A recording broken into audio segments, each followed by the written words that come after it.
या 5 गोष्टी रात्री भिजवून ठेवून सकाळी खाल्ल्या तर आपण निरोगी राहूत. त्या कोणत्या गोष्टी ते आपण पाहूया.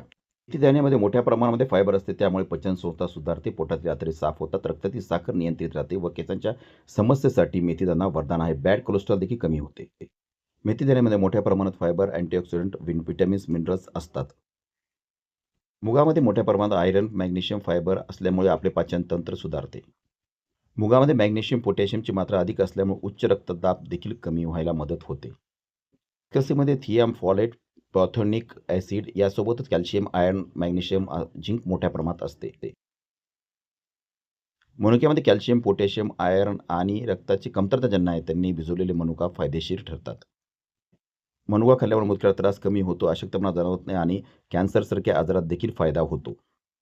बदाम भिजून खाल्ल्यास त्वचा रोगामध्ये फायदा होतो, चेहऱ्यावरच्या चुरकुत्या लवकर पडत नाहीत आणि बॅड कोलेस्ट्रॉल देखील कमी व्हायला मदत होते. बदाममध्ये protein, fibre, vitamin E, calcium, magnesium, iron, potassium, zinc, vitamin B यांसारखे घटक असतात. जवसामध्ये मोठ्या प्रमाणात ओमेगा 3 असते, त्यामुळे बॅड कोलेस्ट्रॉल कमी होते व LDL देखील कमी व्हायला मदत होते. जवसामध्ये कॅल्शियम, मॅग्नेशियम यामुळे हाडे मजबूत होतात. ओमेगा 3 ॲसिड असल्यामुळे त्वचा तजेलदार होते व केसांच्या समस्येपासून सुद्धा मुक्ती मिळते.